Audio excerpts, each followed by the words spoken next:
Okay, well, good afternoon, everyone. I want to welcome you to an ITIF event looking at what's going on across the pond in terms of broadband telecom policy and what is it that we can learn from them and what can they learn from us. So we've got 4 great speakers here. 2 of them will be through the magic of telecom and Skype, and 2 obviously here.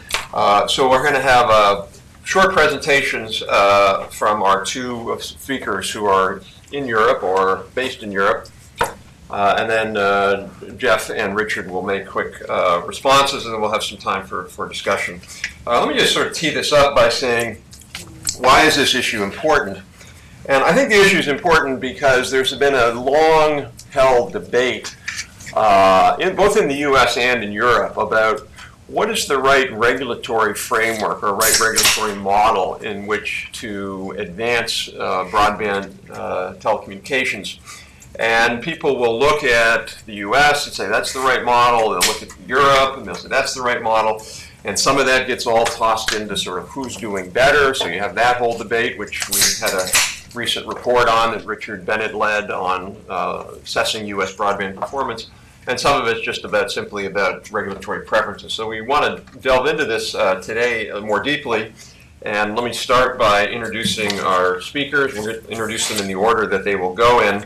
Martin Tella, who is the partner and director of Copenhagen Economics, which is and serves as the company's managing director. This is a consulting firm in Denmark that focuses on competition, regulation, and international trade. Martin has been managing some of Copenhagen's economic projects on internal market issues, including the Services Directive, the European Digital Agenda, transatlantic trade barriers, and also European telecom policy. Rosalind Layton is Vice President, Digital Strategy at Strand Consult. She's a PhD Fellow in Internet Economics in Denmark's Industrial PhD program, which is a partnership between the Danish Agency for Research and Innovation, the Center for Communication, Media, and Information Technology at Aalborg University, and also Strand Consult, which is an independent consultant specializing in the mobile telecom industry.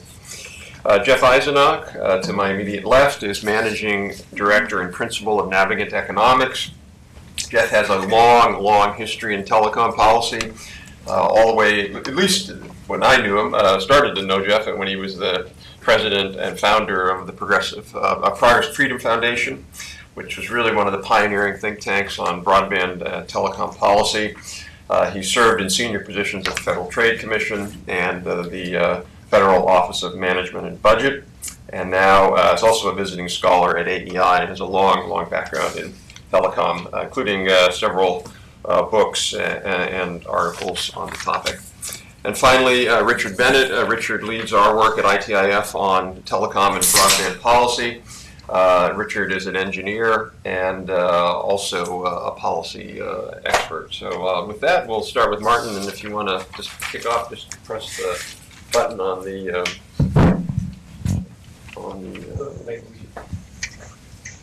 there you go. You press it. Yeah, just press it once. There you go. Okay. Hi, I'm Martin Tella, partner in Copenhagen Economics. I'm here to present a short paper written together with a colleague of mine, Bruno Basalisco. Bruno is an Italian national who got his PhD out of London and worked for Ofcom, the British telecom regulator. I'm a Dane, but having spent 6 years in Brussels. So you get sort of 4 for the price of 1, listening to me for 10 minutes. What we looked at is addressing this question of different regulatory models, and we would want to highlight the differences there actually are in the way that Europe and the US went about regulating their broadband markets. And despite the fact that they started out at a fairly similar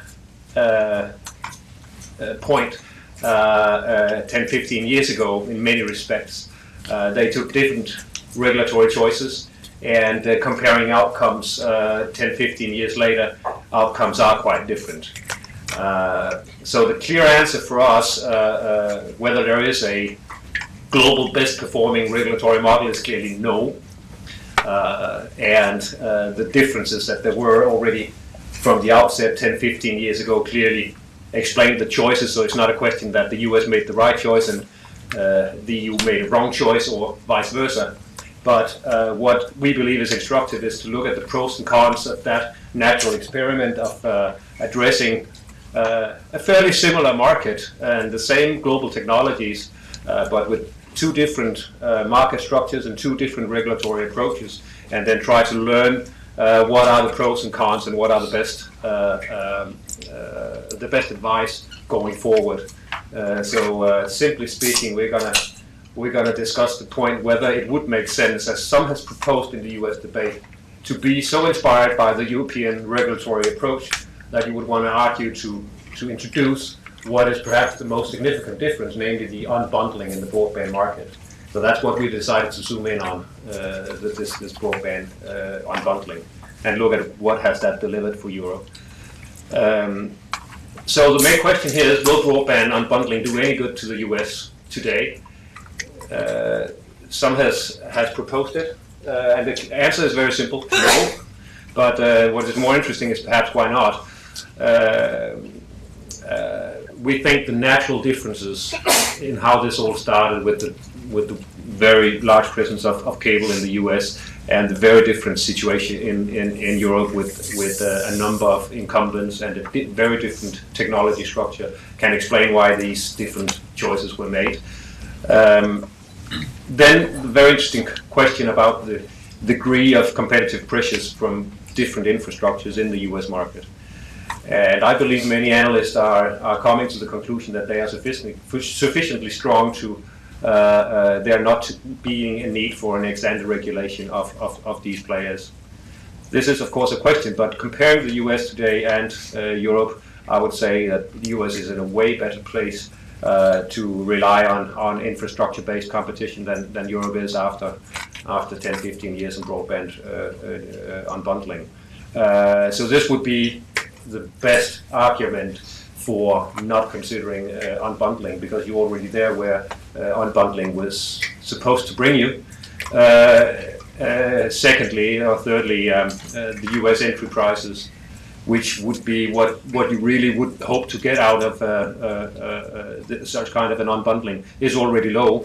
There's only one country, when you compare the 15 Western European countries and the US, there's only one country which has lower entry price, and that happens to be my home country, Denmark. Other than that, the rest of the 14 are more expensive in terms of their entry prices. So the only benefit you could get from unbundling, namely low entry prices, you already have that. And then furthermore, when you look at what was the hoped for outcome of broadband unbundling in Europe, namely this stepping stone thesis that you would first allow retail competition, then they would have sufficient critical mass to build up their own networks, and then through that regulation you would get at something akin to a well-functioning infrastructure-based competition. Well, Europe has not gotten that. So out of the two steps and the two stepping stones, you only get one out of two. And evidence from US shows that, well, you could have perhaps gotten that anyway. So scrolling back over the last 10, 15 years in Europe, perhaps you could have gotten the same outcome as you have today with a less intrusive regulation in the broadband market. So I could stop there, but I'll go through the facts to support this, if it would. The theory behind this is what I believe in the US is called the stepping stone thesis. In Europe, it happened to be called the ladder of investment. But it's simply two-step approach where you regulate entry to the network and let players compete only on the retail part, and then buying at a regulated price access to the network of the incumbent. Then it was hoped for that this would generate sufficient clients and customers and critical mass for those retail players in order for them to start to invest into new infrastructure, such that a true infrastructure-based competition would emerge. It's a little slow, this thing. Well, so this is the simple two steps. The result is we really got this retail competition. A lot of new players, a lot of new retail players in many of these markets. Take my own country, you have a lot of choice of retail players. They are called bebop and hip hop and whatever, and they're here this year and then they're not here next year. Supermarket chains, or even the national incumbent railway was a retail telecom and broadband supplier. It's so easy, it's so cheap, you have a regulated price, all you need is clients, and then you build them online, and there you go, you are a telecom competitor. But they are not going to have a long-term business plan and invest in new technologies. They are making money, they're doing fine, some of them, and some of them are not. So you truly got the retail competition, but you did not get investment. And looking back, this infrastructure-based competition, well, you're not even close to the US level.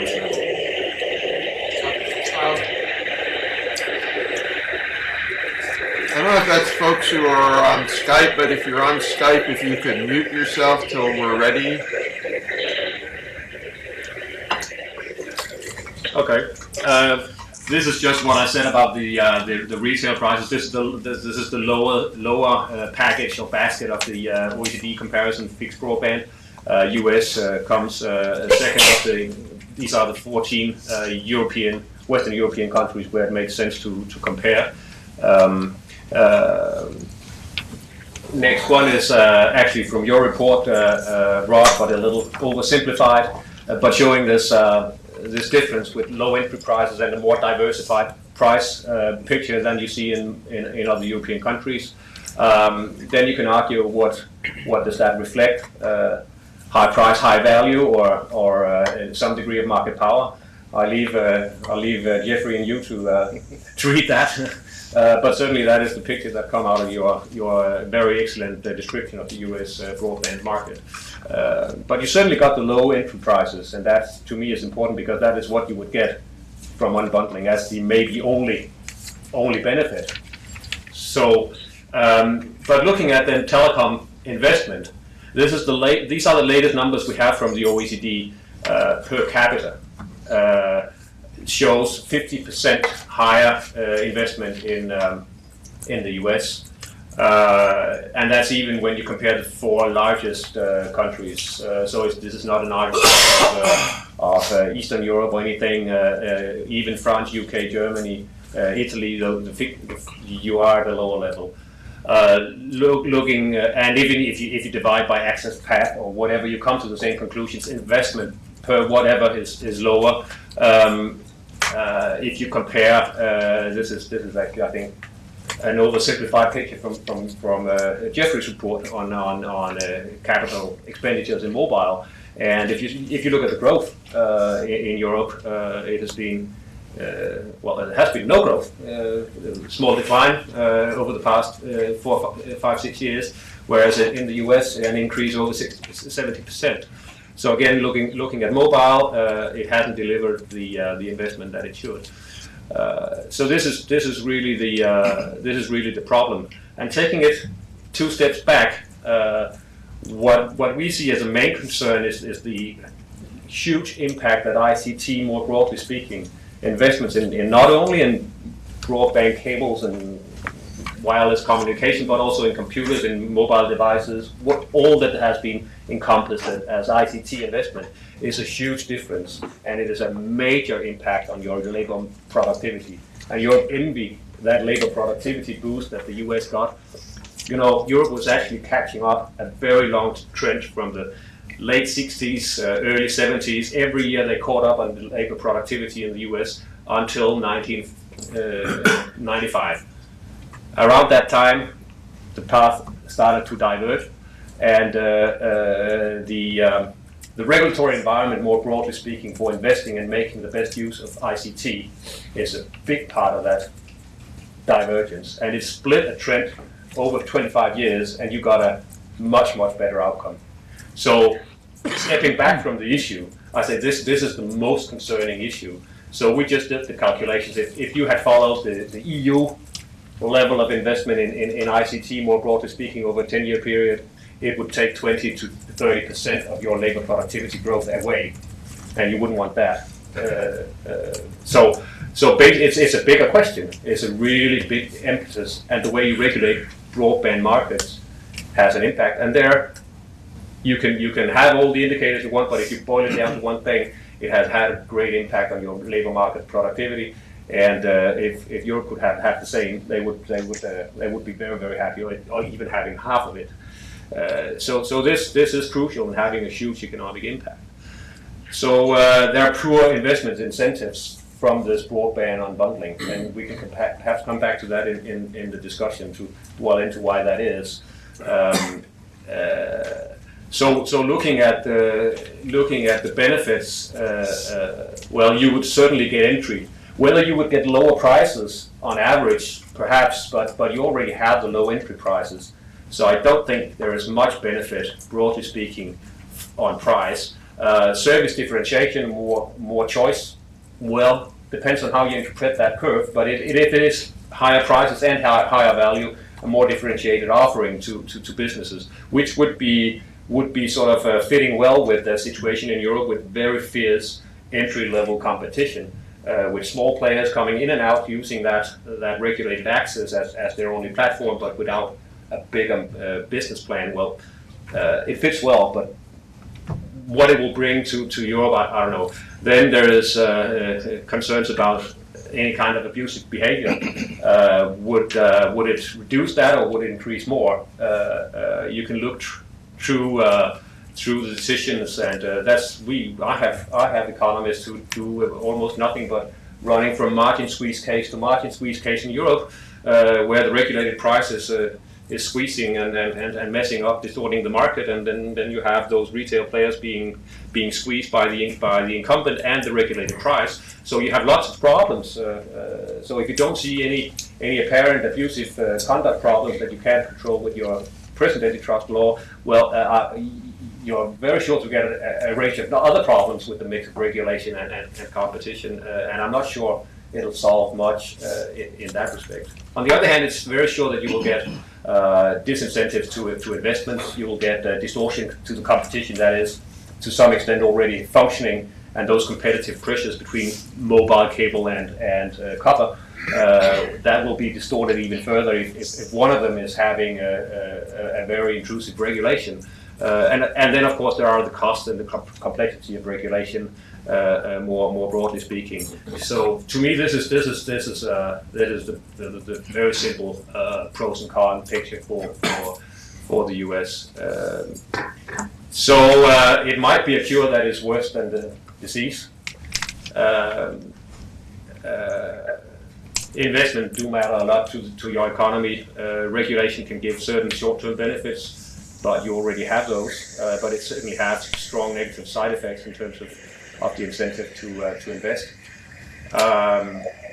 This European broadband was prescribed in a very, very different setting than the picture and the structure that you see in the US today.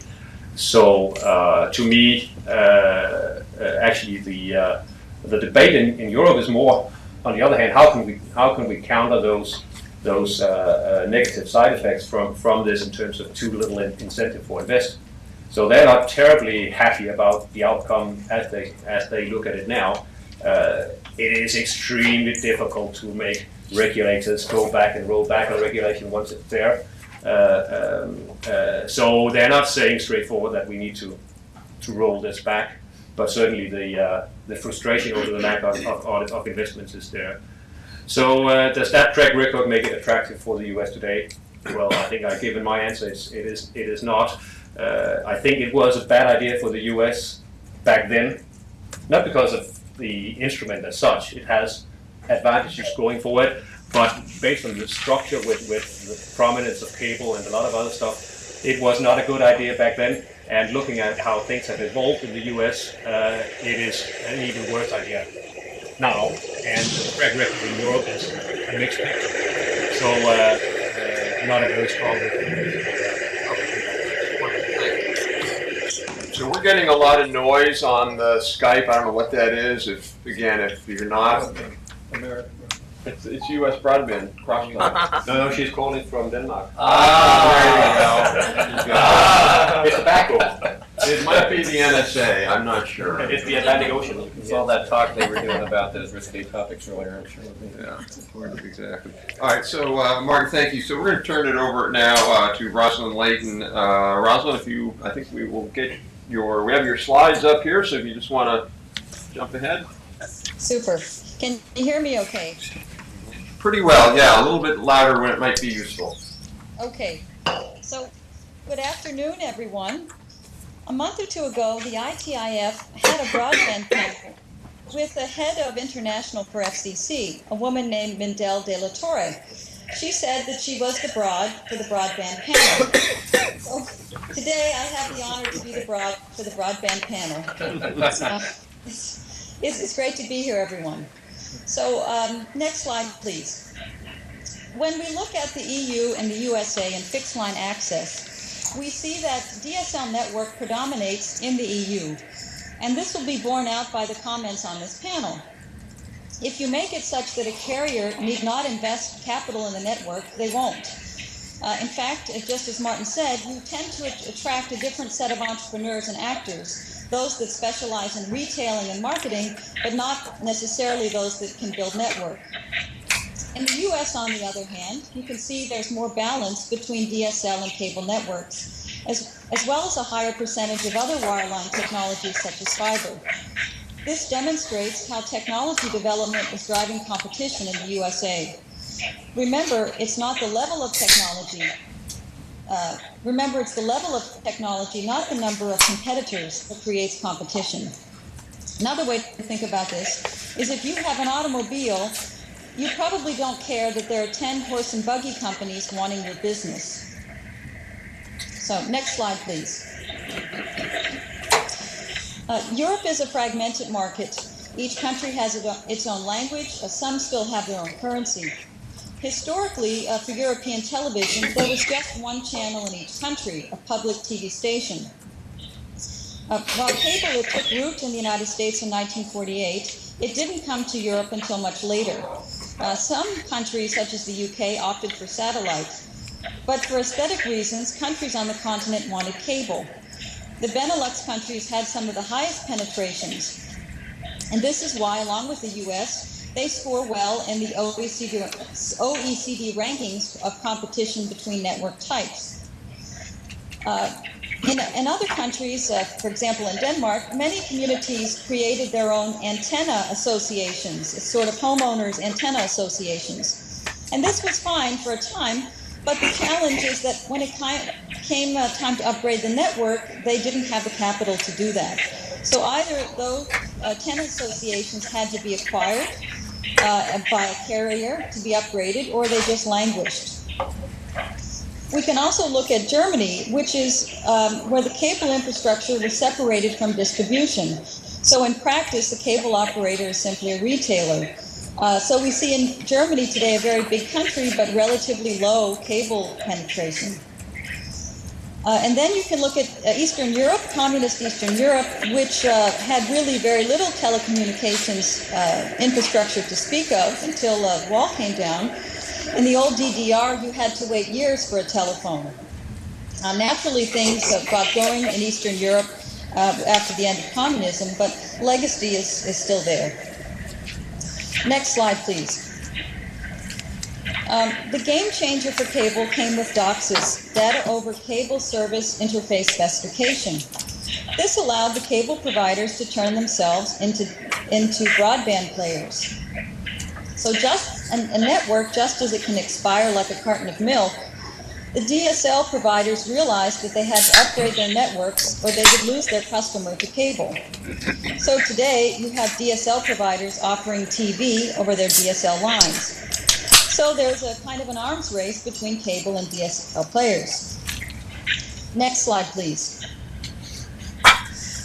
Susan Crawford, in her book, Captive Audience, makes the charge that the 4 large carriers have split the U.S. in between them. You take the wireless and I'll take the wires, she writes. But if you go to broadband.gov, you can see that this is not the case. The National Broadband Map shows you the proliferation of different kinds of networks in the U.S., both wireline, wireless, And you have some 9 possibilities here. You can also enter an address and see the providers available to you. And Rob, I just want to check in on the sound. Is it okay? It's a little choppy, but let's keep trying. Certainly the volume's okay. Okay. Next slide, please. Let's talk about mobile. 25 years ago, European countries agreed to a roadmap and a single standard, the GSM, Global System for Mobile Communication. This was largely to ensure that European equipment providers and carriers would have a single market domestically and globally. The USA, of course, wanted the same thing, and it hoped that the standard of CDMA, Code Division Multiple Access, would win and tried to get the other countries to use it. Both standards had advantages, but the GSM had the functionality that you just put a SIM card into the phone and connect it to the network. CDMA phones, on the other hand, were not only more expensive, they required software downloads to work. So American carriers realized that CDMA would not win, so very quickly they had to retool and roll out LTE. Otherwise, they would be lost to GSM, which was dominated by Europe. Next slide, please. This is the big picture for the broadband internet. In 15 years, we have evolved from dial-up over DSL to a world of network diversity. There is copper, cable, fiber, and satellite networks. And this robust ecosystem is a good reason why we don't need net neutrality. It's obsolete. There's no one dominant internet service provider. And the internet value chain includes not just carriers, but operating systems, web platforms, devices, and manufacturers. Next slide, please. What is the role of broadband in the economy? We'll have a lot of talk about broadband speed, but it's not the speed that matters, it's what you do with it. What people should care about is how broadband makes an economy and its workforce more productive. The USA, even without having the fastest broadband speeds, has been able to create global internet companies. Plus, the networks were built by private investment, so taxpayers are not on the hook. I would call that broadband down to the buck. This has a lot to do with everyday Americans having broadband access and producing and consuming a range of goods and services via broadband.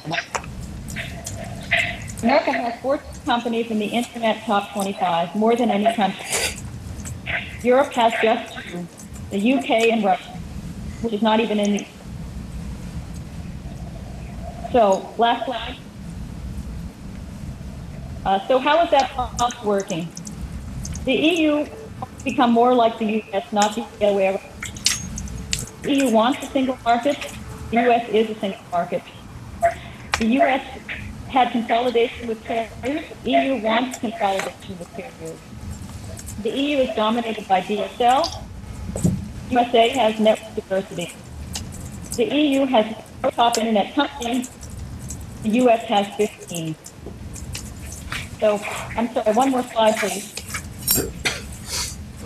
So, to learn more about the broadband, the website rosalindlayton.com, there you can download the 10 myths and realities of broadband. And the first myth is that the USA is not falling behind in broadband. Thank you. Great. Thank you, Rosalind. We'll turn to Jeff now. Rosalind and Richard, if you can mute your Skype until we come back, that would be great. Jeff? Rob, thank you, and I'm going to repeat some of the themes that you've heard already today, and let me try to do 3 things. The first is I just want to very briefly kind of put in context, picking up on some of what Martin had to say, why this matters, and it does matter intensely to where we go with policy, right? The second is I'm going to present some data from a report I recently did for GSMA, which is the Global Association of Wireless Carriers, looking at mobile wireless performance in the U.S. and the EU.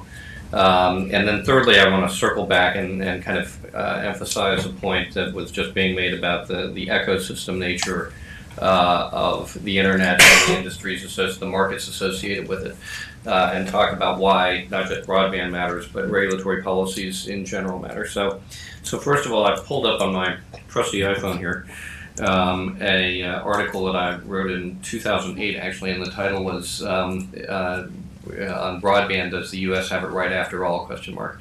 And the after all part was because at the time there was at the OECD and certainly in Europe, people were very convinced that the U.S. had taken the wrong path and that the European Union, through its unbundling policies, had done the right thing.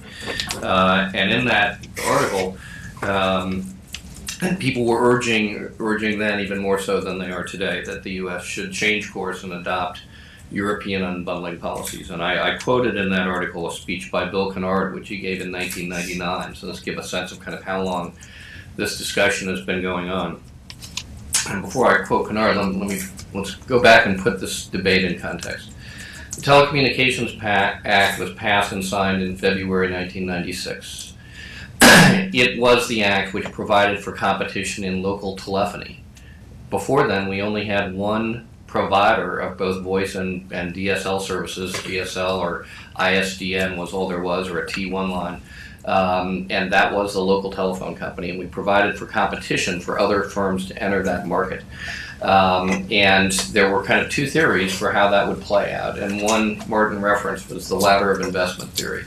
The notion was that you would open up the lines of the incumbent telephone companies, allow other firms, competitive local exchange carriers, CLECs, to lease those lines in the hopes that over time they would move from leasing other people's infrastructure to building out their own infrastructure. And there was this huge gold rush in the late 1990s as competitive local exchange carriers pursued in the United States the opportunity that was made available to them by the aggressive unbundling policies put in place by the Federal Communications Commission in the wake of the Telecom Act. So now we're talking about 1997, 1998.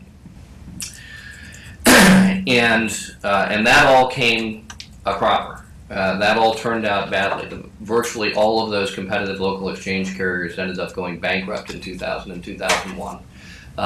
That market model, it turned out, didn't work because, again, as Martin has explained, there's not a lot of value added by simply leasing other people's telephone lines and selling it under a different brand name. That's basically what those phone companies were doing. But now the debate moved on. At the time the Telecom Act was passed, it was the pre-broadband world. I mean, there really were almost no companies, big businesses would have T1 lines, but individuals had dial-up access. It was the pre-broadband era. But as broadband became increasingly important, the question became, are we going to extend this unbundling requirement, this requirement that anybody who owns infrastructure has to make it available to entrants at a regulated wholesale price, right? So what's the advantage of that is it makes it easy to enter. The disadvantage of that is if you're thinking about building infrastructure, you think, boy, I'm going to build that infrastructure, and if it turns out to be a good investment, some regulator is going to come along and make me give it away to my competitors at a price set by the regulator. And I'm not so sure I can make money doing that. So that's the balance, right? It also turns out to be a very difficult, I'm both delighted on behalf as an economist that you've got lots of economists doing price squeeze cases in Europe, but also disappointed or unhappy because that's not a very good use of resources to have lots of people running around being consultants in price squeeze cases. There's certainly something more productive that people could do. Well, all of this came to a head in 1999. In 1999, AOL was lobbying to have was called open access, but it was unbundling, imposed on the cable plant operated by TCI, which was being acquired by AT&T. So there was this merger, and mergers at the FCC are an opportunity to regulate lots of things. Everybody who's got some wish list shows up at the FCC whenever there's a merger and tries to get their wish list put in place. America Online desperately wanted a requirement for open access on the cable lines and lobbied, pulled out all the stops. And this was back when AOL was the big kahuna. Right? AOL was the 800-pound gorilla in the internet space because everybody was the dominant dial-up internet access provider. So here's what Bill Kennard said in the 1999 speech explaining why he turned that request down. He said, "It is easy to say that government should write a regulation to say that as a broad statement of principle that a cable operator shall not discriminate against unaffiliated internet service providers on the cable platform. It is quite another thing to write that rule, to make it real, and then to enforce it. So if we have the hope of facilitating a market-based solution here, we should do it, because the alternative is to go to the telephone world." Now, Bill Kennard had been general counsel of the FCC before he became chairman, and he knew what he was talking about when he said, go to the telephone world, a world that we are trying to deregulate, and just pick up this whole morass of regulation and dump it wholesale on the cable pipe. When I look at the cost of regulation versus the benefits, when I look at the prospect that we can have a robust, competitive broadband marketplace, I conclude that we have to resist the urge to regulate and let it play out for just a while longer, and that's what happened in the U.S. And it played out in lots of different ways. People familiar with it know that important things happened in 2003, 4, and 5, as the FCC formally said we're not going to regulate fiber investments by the telephone companies. Eventually got around to formalizing we're not going to regulate cable modems, we're not going to regulate DSL service, we're not going to regulate broadband. And when you hear people, Susan Crawford's name was mentioned, so I'll mention it again, like Tim Wu or like Susan Crawford, who are saying, we need to take a different approach. The approach that they are talking about is the approach that was rejected by both Republicans and Democrats from 1999 forward. Right? And it is the European approach, hence why this matters. Now, let me just show you a little data about mobile wireless performance in the US and the EU, and let me say that the consensus was, and a lot of data suggests, that European mobile wireless markets were performing at least as well as U.S. markets were as recently as 5 years ago, 2008 or thereabouts. But there has been a substantial divergence, and that divergence is due to a lot of different regulatory aspects, not just unbundling, and maybe even not mostly unbundling. A lot of it has to do with market fragmentation, with rules having to do with spectrum, with the politics of how we regulate mobile wireless in the EU. But let me just walk you through some data. What's the magic button here? You showed me this before. There we go. It is supposed to be that one. Who's got the magic? Is there a magic person with? I'll just call for next slides. Yeah, you got it. There we go. If I call for next slide, will that work? I see somebody with a thumbs up back here. Yeah. All right. So we're going to go fast through this. Okay. To make a long story short, EU consumers pay less per month, but they get an awful lot more for their money. They pay less per minute and less per megabyte. In terms of quality and choice, the U.S. is way ahead of the game in every aspect that you can imagine, including, for example, handset choices and certainly the speed and capability of the networks. And in terms of investment and innovation, again, the U.S. is pulled far ahead of the EU in terms of mobile wireless performance. Let's go to the next slide. So these graphics are courtesy of GSMA, which produced this report. Economists don't know how to do fancy graphics like this, but I was impressed. I was impressed. We sent in our usual Excel thing, and it came back looking like this, and we were like, boy, that looks pretty good. So anyway, what's the point of these three slides? Well, if you look up in the upper left-hand corner, U.S. consumers pay about $69 per month on average per subscription. Compared to in the EU about, say $39, I think, $38. So the U.S. consumers are paying more per month, and people point to that and say, well, U.S. consumers pay more. But U.S. consumers use 5 times as many voice minutes as do European consumers, and they use twice as much data as do European consumers. So when you look at it on the basis of money, getting your money's worth, value for the dollar, there's no question that U.S. consumers are coming out ahead. Let's go to the next slide. So another way of kind of thinking about the same phenomenon, U.S. consumers, if you look at the top 2 lines, the red ones, are paying both more per connection and more per subscription. What's the difference?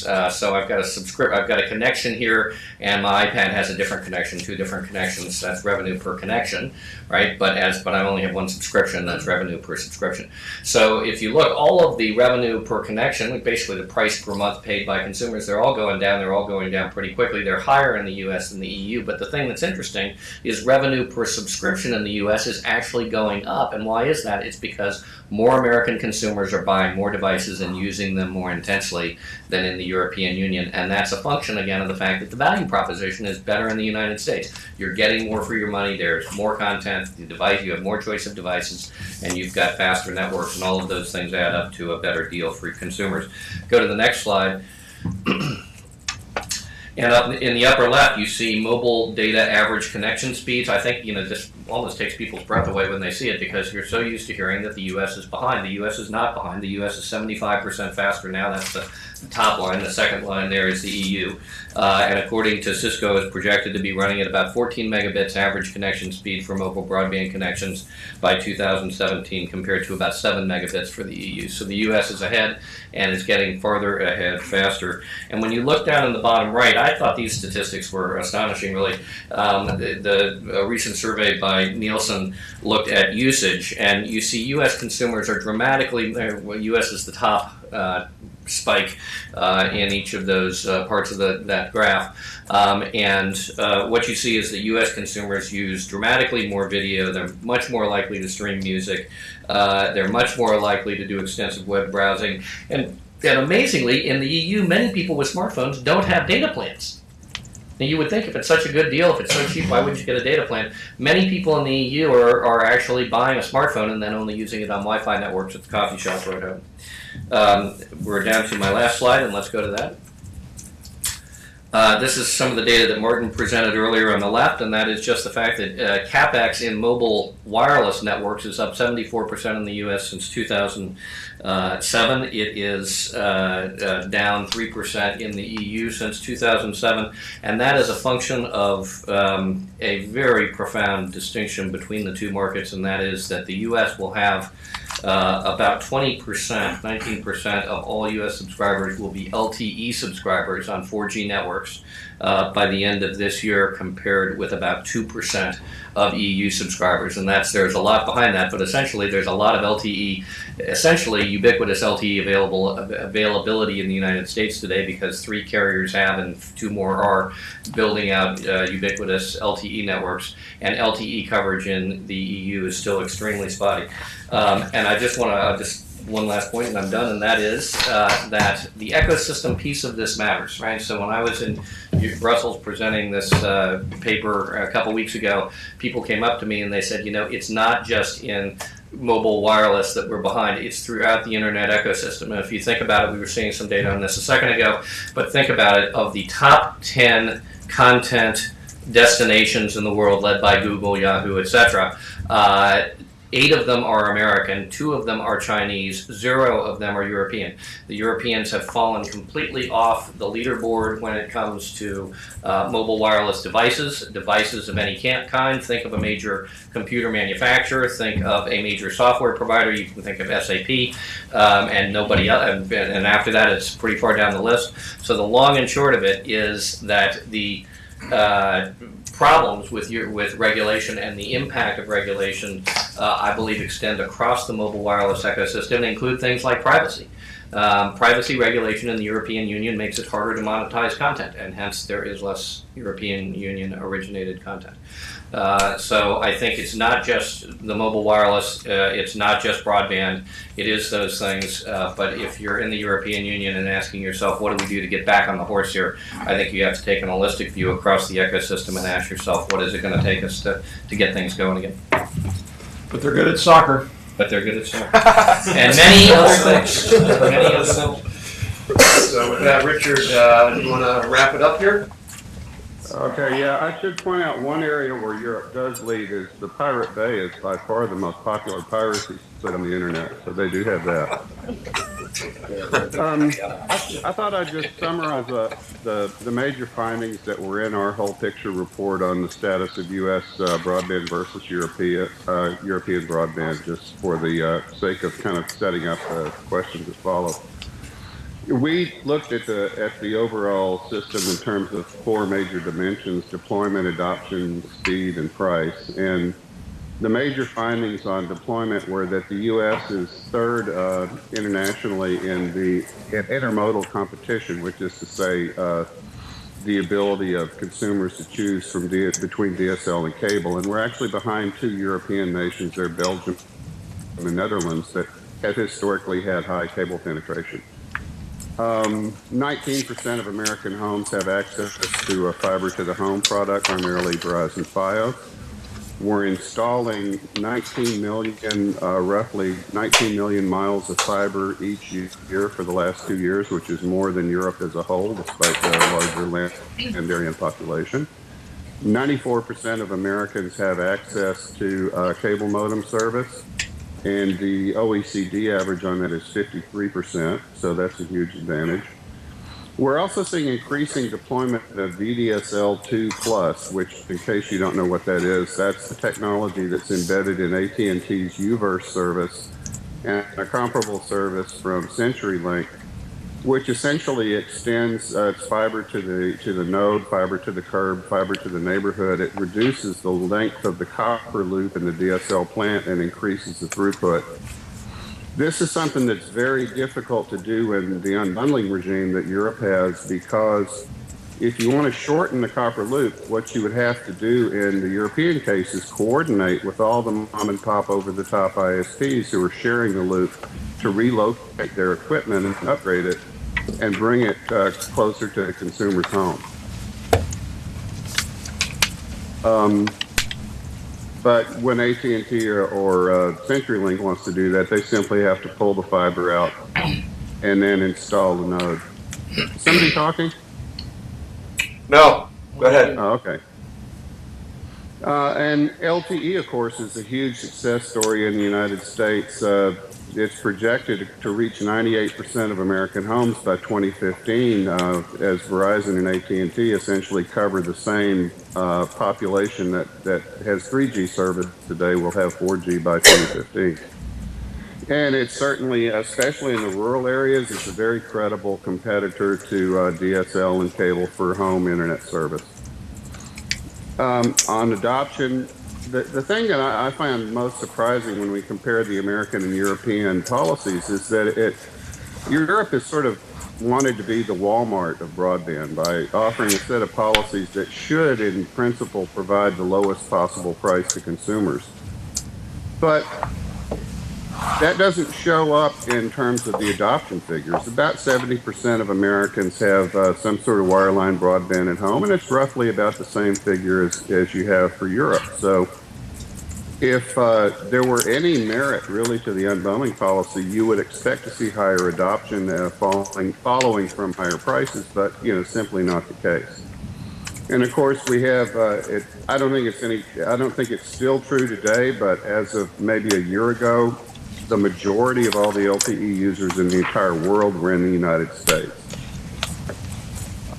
Something that people don't realize too much is that the VDSL products and the fiber product that Verizon sells are actually gaining subscriptions in the United States faster than cable is. So if you're worried about the looming cable monopoly, I mean, there is contrary evidence. Roughly 500,000 people sign up for cable broadband every quarter.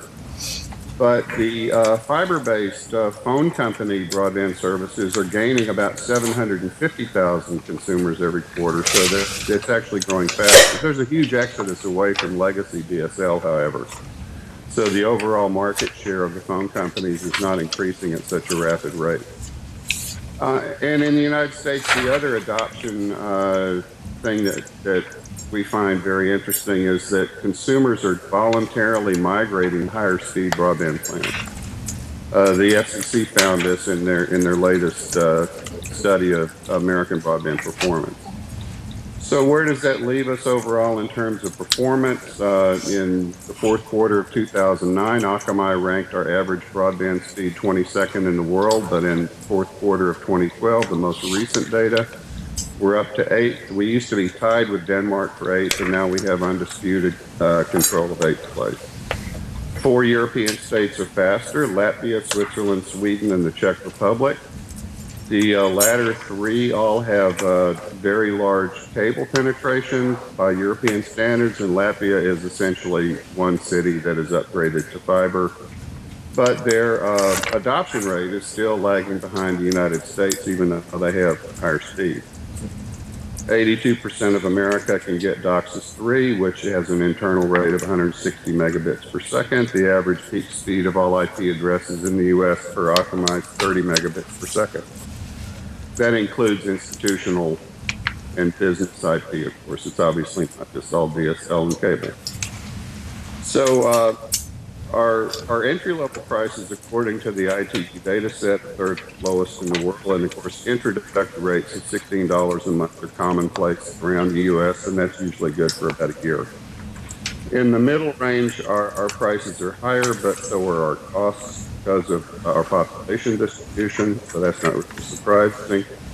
There's been some substantial price cutting at the high end, where Comcast in particular cut the price of their 100 megabit per second service recently from $200 to $100 a month. And what's interesting about that kind of service is that it's simply not available to most European speeds that high. But, you know, we've never really tried to beat the wireline price leader. We're more concerned about having an environment that promotes continual improvement of the service, and we're clearly reaping the benefits of that policy. Now, one of the things that you often hear about price is people will say, well, the U.S. invented the internet, so why don't we have the highest speeds and the lowest prices? And it's a strange argument when you consider, well, the U.S. Defense Department certainly did fund the internet. The design of it was an international effort that reaped substantial benefits and contributions made by Europeans. But the technology is available to everyone around the world, and the broadband technologies that make home internet access possible are available around the world, the same technologies.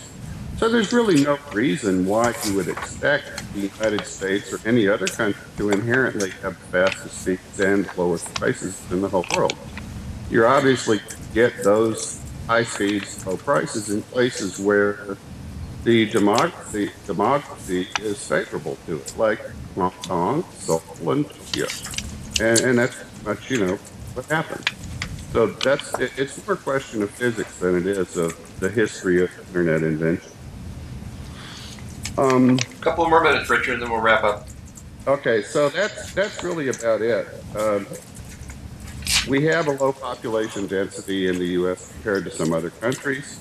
We barely subsidize broadband networks at all. And despite low prices, Europe's adoption is higher than ours, and their quality, which is declining, reflects the emphasis on price and the difficulty of achieving the status of continual upgrade we really want to see in broadband networks. And it's really one of the things that separates broadband from actual public utility. We don't really have an expectation that electric service or water, natural gas, or sewage is going to improve quality, year after year. We really should have that expectation for technology products that following Moore's law, there are going to be continual improvements. So we need to have a regulatory and an investment environment that encourages companies to bring these technologies out of the lab into the marketplace. I heard a speech by the Phil McKinney, the head of Cable Labs, last week in DC, to the effect that the next generation of DOCSIS 3.1, will offer speeds up to 10 gigabits per second. That's really quite an amazing feat, but it's not even really that big of a step from where cable is today. I mean, it's currently a 4 gigabit per second system if you look at the digital television. So I think we're actually in a pretty good place in the United States, and the story really kind of needs to be better understood. I think, especially by the press and by policymakers, that our policies actually work. Great, thank you. Also, Richard, we can't see your video. I don't know if you have it turned off or not, but you might want to turn on when we do the discussion. So I'm going to ask one question for Martin and Rosalind, and then we'll open it up for comments or questions from the audience. And that's, you know, in the U.S., we sort of had a choice. We knew we had a lot of cable. We didn't quite know, and we didn't know in '96 that both these networks, particularly cable, could get into data transmission as easily as they could. But we certainly knew there was a possibility of intermodal competition. Europeans, most countries just simply don't have that option, at least in the short run. They could set up policies to encourage cable investment in the long run, but they don't really have that. Partly because of big regulatory mistakes they made in the past. Deutsche Telekom owned the cable company in Germany, which is, you know, amazingly ill-advised policy that one has to wonder what were they thinking. But in any case, is this one of those debates where we should just say, you know, Europe is kind of stuck with intermodal competition and they should make the best of it? Or is there a way towards intermodal competition for Europe? And by the way, one last point. One could imagine a better system of intermodal competition for Europe. For example, not setting the access price so low and tying that to investment upgrades, which the Europeans don't seem to want to do because they're fixated on consumer value in the short run as opposed to consumer value in the long run. So maybe Martin, we'll start off with you, and then Rosalind, if you wanted to just go next. I think that is really the essential question, and it is not an easy answer. There was a impact study carried out by the Digital Agenda Directorate in the European Commission just earlier this June or May. It's a 250-page document, and none of those options are considered. None of them. No, it's about lowering the cost by sharing infrastructure, sharing the docks with the electricity company. So you see too little investment. You want to supply public funds and give that incentive via spending more money, and you want to lower the cost. Well, it's not a bad thing to think about, but it's not gonna do wonders for you. But that is basically what's being considered over those 250 pages. So didn't the Commission just reject the public funded broadband? I thought Nelly Cruz just bemoaned that they said we aren't going to fund broadband, we don't have the money. Yeah, but in that impact assessment, those are the options that they are considering. What I think, if you want to catch up on the investment side, you need to take one or two steps back in your regulation and make it a little bit more fundamental changes in order to get that incentive right. And I don't see you can get around either pouring in more money or making regulatory changes. And the choice between those two, I think Europe can't afford spending more money on this. So the regulatory rearrangement, not necessarily scaling back, but rethinking the regulatory setting in terms of providing incentive for these investments is needed. There's no way around that question, but it is very, very difficult. Yeah, you know, it sort of reminds me, I was at this David Eisenberg conference a few years ago, which he has up in Silver Spring, and there were you could live sort of tweet while people were talking, and one of the guys was tweeting, "Why can't I have $5 DSL?" And it's sort of like that's the European model. Is like there's a Snoopy commercial. Can we all have $5 DSL? Well, you might be able to. You just don't get anything else for the rest of your life. Rosalind, you want to jump in on this? Any comments you might have? Well, I would certainly say Martin is expert in this area. Just that the way to hell is paved by good intentions. You know, I think at the time everyone thought it was the right way to go. There's definitely a big debate at this point about what to do going forward. I frankly cannot predict what the outcome will be. As far as the single market in the EU, it's definitely what Neelie Kroes would like to do because he sees the economies of scale, possibility, allowing carriers to consolidate and so on. But competition authorities in every country are loath to see that happen. They've worked very hard for years to fulfill this lack of investment model, which in many ways they're proud of because they have, on the paper, increased the number of competitors. So I think reports, for example, Dr. Eisenhower's you've seen today, these reports and so on, certainly be taken up and reviewed with interest. Great, thank you. Just one other thing. Of course, the LTE technology, for example, Denmark has been a leader in many respects, driving things forward. But the 700 megahertz spectrum has not been released for mobile yet. So there's unutilized possibilities there. And why not? Well, because the national broadcaster might use it, but they're not using it. But those are the ones being allocated that spectrum, and the regulator can't just not get their act together to tell them, well, if you're not using it, why can't we really deploy all these technologies? So, of course, something can happen there for Europe if they get the LTE technology up to speed. We saw the numbers, Europe way behind. And well, in Denmark, who used to be a leader in many respects, well, this hasn't even been released from the regulator. So, and just since I was the only European in the room in this European round of European bashing, I thought I should mention this Skype technology. It is now US, but it was invented by a Dane and a Swede using Estonian IT developers, and then it was sold to Microsoft to retire Messenger and Microsoft Live for I think $8 to $9 billion US. So it's not that there are no entrepreneurs and no innovators in Europe, but there are those that survive are really good in those conditions.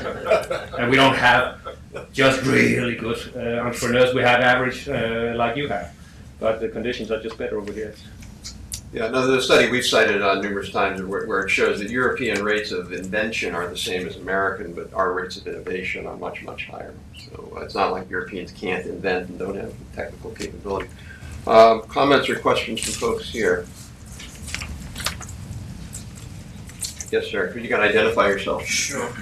I'm Leslie Martinkovich from Verizon Communications. Question, excellent panel, very, very good. Regardless of how you classify it or describe it, I think it's fair to say that the current regulatory structure in Europe has not done great things for investment for the continent. Nor are we going to get, I think anytime soon, a press release out of Brussels saying that they made a mistake and they're going to do an about face.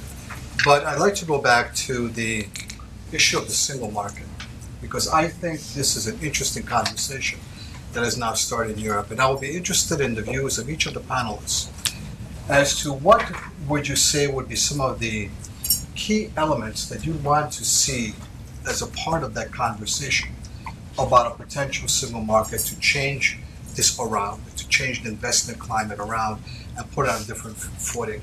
I'd be very interested in your views on that. Thank you.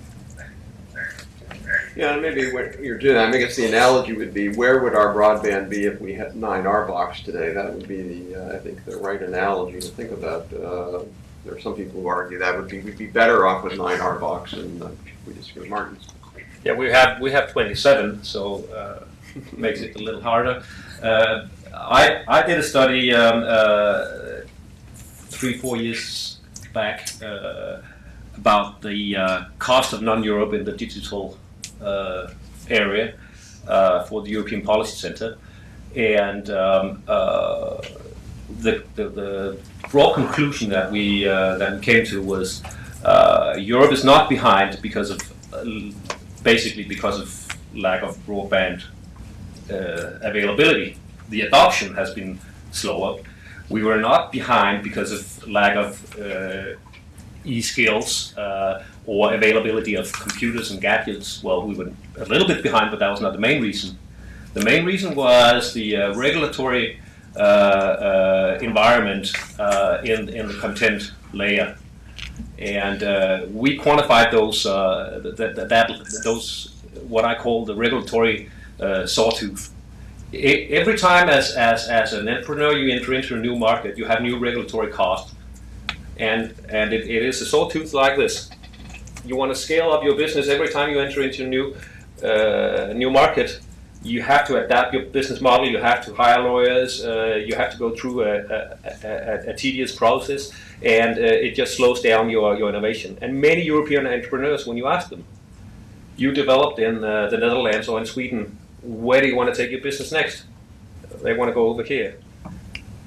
It's the next big market. So I think the main impetus for Europe is getting that regulatory harmonization. And just a few days ago, US and EU policymakers actually agreed to start this transatlantic trade negotiation.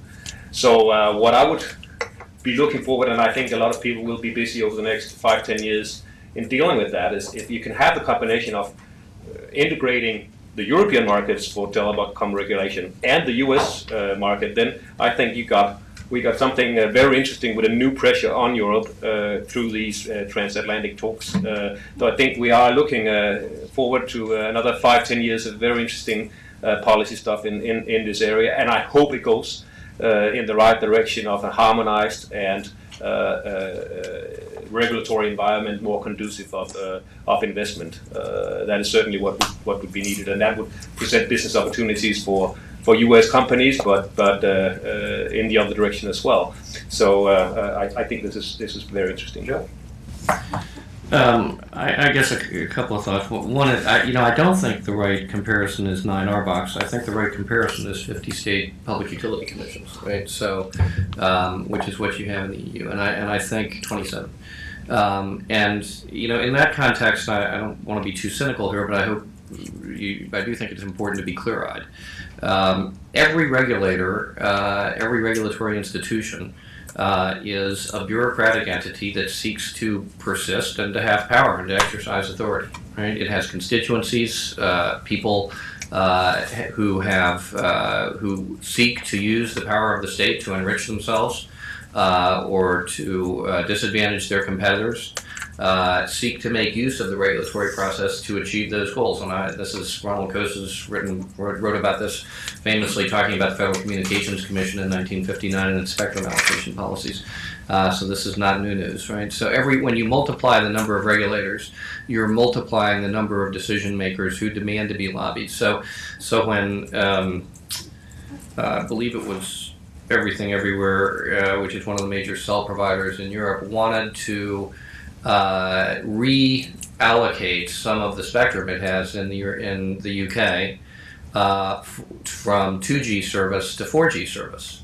There's an application process for that in the UK, which took, some of my friends tell me, as long as 4 years, but at least 10 months from the last kind of formal application that was filed to getting permission to do something as simple as change the technology that you're using over part of your spectrum in order to provide better services to your consumers. Now, 10 months is a long time in this environment. 10 months is eons in this environment, and if every time you want to make a little change like that, it takes you a year to do it, or 4 years to do it, that slows down progress. And so I do think fragmentation regulatory fragmentation is a big problem and a big issue. But I'll also close with this thought. The content matters, the substance matters as much as the form. And so if you talk to people in Brussels and ask, if Brussels were to take over and start regulating everything, would we be more or less regulated than having 27 different regulators? And sadly, the answer to that question is no one is quite sure. Right? So I'll go back to 1979 now, and a different market, which is the market for automobile insurance, which is exempt from the federal regulation in the U.S. under the McCarran-Ferguson Act. And the chairman of State Farm back then was asked, why are you all so opposed to having the federal government regulate car insurance? Wouldn't your life be simpler than having to have 50 different regulators all 50 different forms and 50 different sets of regulators. And the chairman of State Farm famously said, well, I'll put it to you this way, would you rather be regulated by 50 monkeys or one gorilla? Which made him popular with nobody, as you can imagine. Something to think about as we think about regulatory consolidation in the EU. Other questions? I would like to comment, Rob. Oh, go ahead. This single market idea is something definitely supported by Neelie Kroes, but doesn't necessarily have the support of everyone. She definitely has a challenge to present this. The big issue, of course, is roaming prices for mobile. And actually, the EU, back to 2010, set up a program to harmonize the roaming prices. And the challenge with a single market is that there's short-term pain. And it means that some countries will lose in the short term. In some cases, you can have 25% taxes on telecom prices. So, that's a big source of revenue to lose. For example, Hungarian government put a tax on telecommunications after the financial crisis because of a lot of money they lost. So, all of these things don't always shake out so well. So, I would say the long-term view, of course, is a good thing, but definitely pain in the short term. Yeah, given since they've been talking about this since 1992, you can imagine that it's a hard problem. Yes, sir. Hi, Michael Nix. I'm mainly an energy consultant here in town, but I dabble a little bit in technology. And I guess following up on that last question, Rob, I'd like to pose to you. My buddies that are with the natural gas pipelines, they're regulated by FERC. And while they don't like it, they say, look, all we've got is FERC. Whereas the distribution companies like Washington Gas, Light, and, those types, they say, well, sometimes we have 3 or 4 different regulators, sometimes half a dozen if they're a big enough company.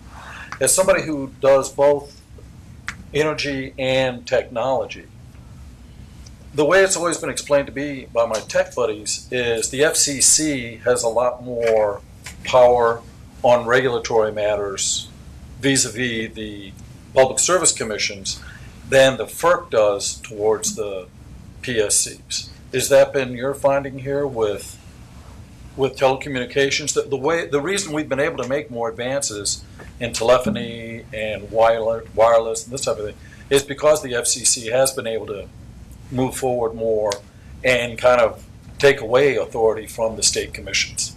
Has that been your? Well, let Jeff also talk about. I think one of the two differences. One, as Richard alluded to, there isn't a lot of innovation in local gas delivery. No. Certainly a lot of innovation in gas production, as we're seeing to our benefit, but not local gas. So you're basically just arguing about sort of distribution of it and prices.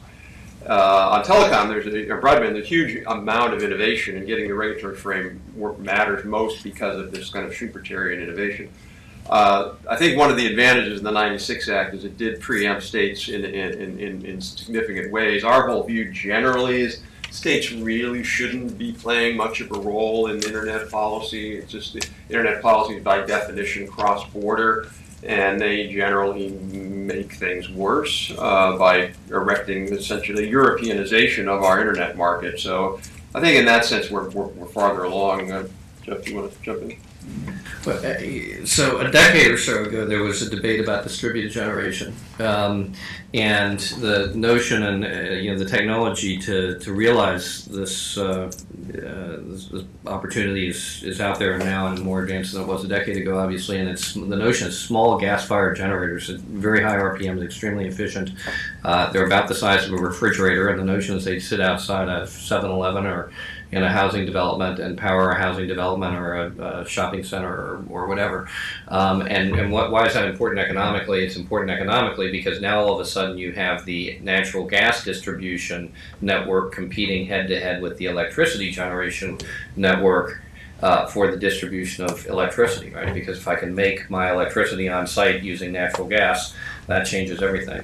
About the time people thought that was going to happen, natural gas prices shot up. They've shot back down again now.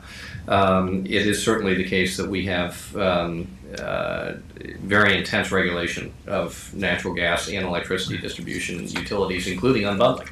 I'm not sure we'll ever know the but-for world. But in terms of the the history of the thing, the FCC decided of its own volition that it was going to declare broadband to be an interstate service and hence assume authority, and then B, forbear from regulating for the most part.